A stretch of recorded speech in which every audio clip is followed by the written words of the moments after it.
گایز چطوری بچه‌ها؟ شورکیلر هستم و میخوام آموزش این ادیتو بهتون یاد بدم.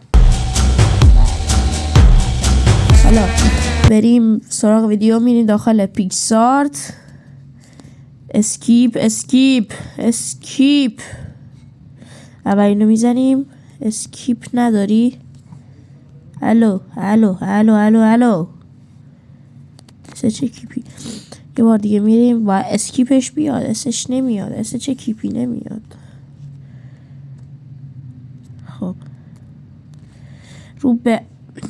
رو به علاوه میزنیم. از رونالدو میخوایم درست کنیم. رونالدو روی چه نالدویی؟ خب مثلا این عکسش. میایم تو قسمت تولز، استیچ رو انتخاب میکنیم، میایم رو صورتش، میزنیم رو وارپ، این پاور با سایز رو میاریم تا آخر بالا، یه خنده جوکری. بعد میایم توی قسمت اد فوتو، یه چشم انتخاب میکنیم، میذاریم اینجا.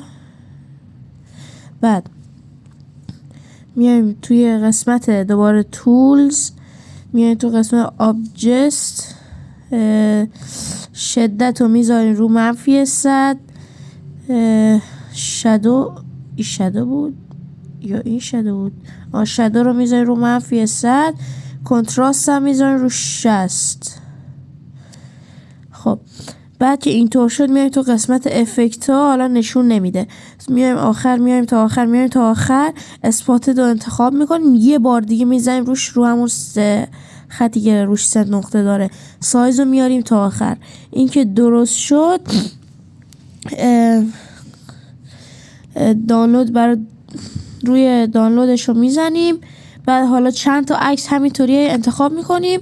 حالا درست میکنیم همین کارهایی که کردم و میایم تو اینشات، تو کپکات هم میشه البته، میایم تو اینشات اینو میزنیم.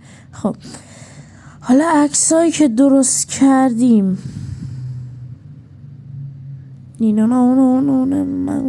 مثلا عکسایی که درست کردیم رو انتخاب میکنیم. این بود، من میخوام اولش این باشه، بعد این میاریم میذاریمش رو 3 ثانیه. 3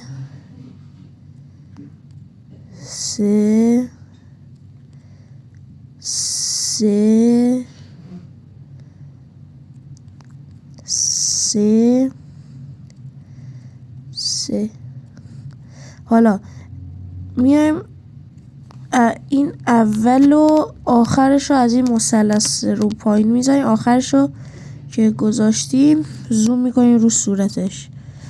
حالا این یکی اول آخر زوم،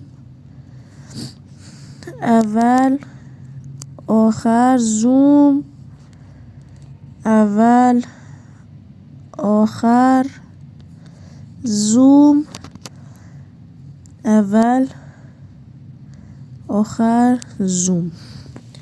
حالا میایم اینو میزنیم، نه اینو میزنیم برای اینو میزنیم برای این برای اینم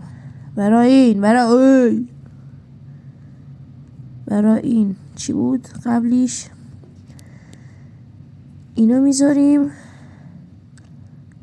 برای این اینو میذاریم. خب آهنگمون هم اسمش چی بود؟ رد 6 میذاریم، واترمارک رو پاک میکنیم.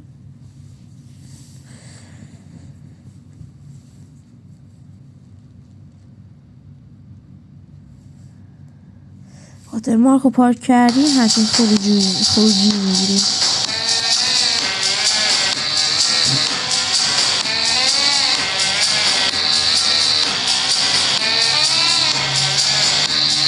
از این ویدیو امیدوارم خوشتون اومده باشه. لایک کامنت یادتون نره.